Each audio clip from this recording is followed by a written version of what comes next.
ધર્મશાસ્ત્રોમાં સોમવાર વ્રતનું વિશેષ મહત્વ છે. એવું માનવામાં આવે છે કે આ દિવસે વ્યક્તિ વ્રત રાખે છે તો તેની બધી જ મનોકામના પૂર્ણ થાય છે. તેમજ ભગવાન શિવ અને માતા પાર્વતીના આશીર્વાદ પ્રાપ્ત થાય છે. પરંતુ જે વ્યક્તિ આ દિવસે વ્રત રાખે છે તેણે આ કથા વાંચવી જરૂરી માનવામાં આવે છે. એવું માનવામાં આવે છે કે આ કથા વાંચ્યા વિના વ્રતનું ફળ પ્રાપ્ત થઈ શકતું નથી.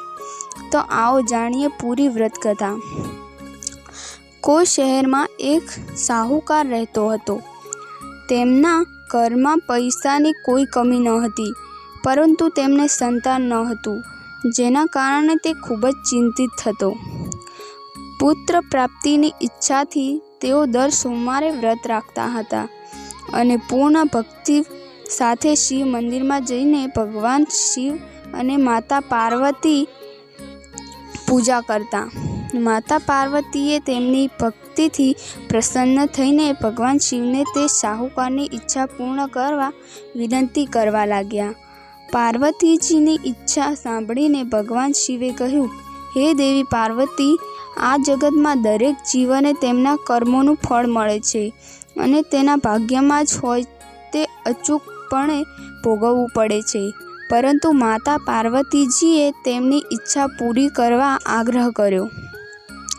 માતા પાર્વતીના અનુરોધ પર ભગવાન શિવે શાહુકારને પુત્ર પ્રાપ્તિનું વરદાન આપ્યું, પણ સાથે કહ્યું કે આ બાળક માત્ર 12 વર્ષ જીવશે. શાહુકાર માતા પાર્વતીને અને ભગવાન શિવને વચ્ચે વાતચીત સાંભળી રહ્યો હતો. આ સાંભળીને તેને તો ખુશ થયો કે ન દુઃખી. તેણે પહેલાંની જેમ ભગવાન શિવજીની પૂજા કરવાનું ચાલુ રાખ્યું. થોડા સમય પછી શાહુકારને ત્યાં પુત્રનો જન્મ થયો. જ્યારે બાળક 11 વર્ષનો થયો ત્યારે તેને અભ્યાસ માટે કાશી મોકલવામાં આવ્યો. શાહુકારે પુત્રના મામાને બોલાવ્યા અને તેમને ઘણા પૈસા આપ્યા અને કહ્યું કે તમે આ બાળકને કાશી વિદ્યા પ્રાપ્ત કરવા લઈ જાઓ અને રસ્તામાં જ્ઞાન કરો. તમે જ્યાં પણ જ્ઞાનનું આયોજન કરો ત્યાં બ્રાહ્મણોને ભોજન બંને કાશી તરફ આગળ વધ્યા.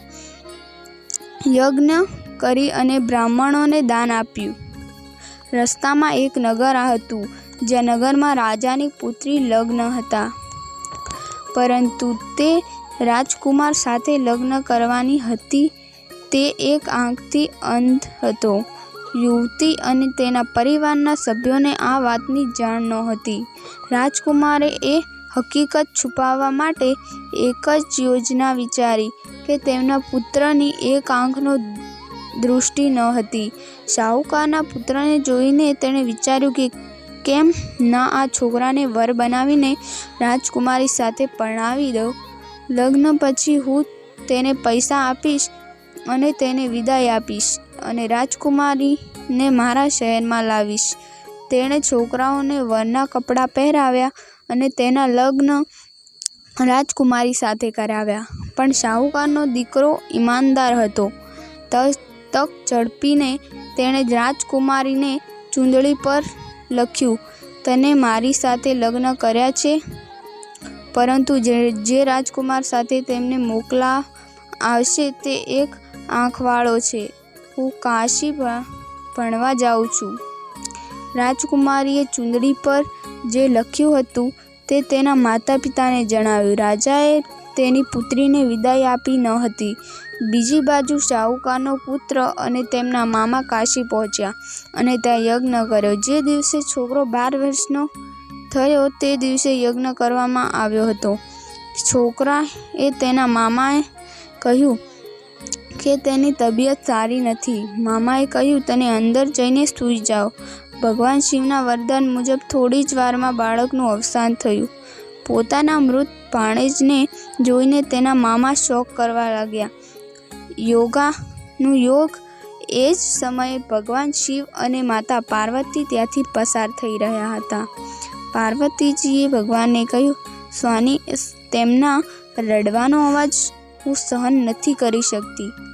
તમારે આ વ્યક્તિને વેદના દૂર કરવી જ જોઈએ.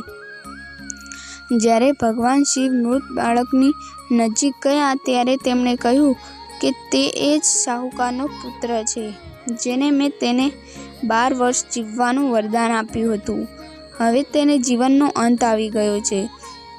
પરંતુ માતા પાર્વતીએ માતૃ ભવાનથી અભિમાનભૂત થઈને કહ્યું, હે મહાદેવ, કૃપા કરીને આ બાળકને વધુ આયુષ્ય આપો, નહીંતર તે વિયોગથી તેના માતા પિતા પણ યાતનામાં મૃત્યુ પામશે. માતા પાર્વતીની વિનંતી પર ભગવાન શિવે છોકરાને જીવતા રહેવાનું વરદાન આપ્યું. ભગવાન શિવની કૃપાથી તે છોકરો જીવતો થયો. ભણતર પૂરું કર્યા પછી છોકરા તેનો મામાને સાથે તેના શહેર તરફ ગયો. બંને ચાલવા લાગ્યા અને એ જ શહેર પહોંચ્યો જ્યાં તેમના લગ્ન થયા હતા. તેમણે તે શહેરમાં યજ્ઞનું આયોજન પણ કર્યું હતું. છોકરાના સસરાએ તેને ઓળખ્યો અને તેમને મહેલમાં લઈ ગયો, તેનું મનોરંજન કર્યું અને તેની પુત્રીને વિદાય આપી. અહીં શાહુકાર અને એની પત્ની ભૂખ્યા અને તરસ્યા પોતાના પુત્રના આવવાની રાહ જોઈ રહ્યા હતા. બંનેએ પ્રતિજ્ઞા લીધી હતી કે જો તેમને તેમના પુત્રના મૃત્યુના સમાચાર મળશે તો તેઓ તેમના દેહનો ત્યાગ કરશે. પરંતુ તેમનો પુત્ર જીવતી છે તે સાંભળીને તેઓ ખૂબ જ ખુશ થયા.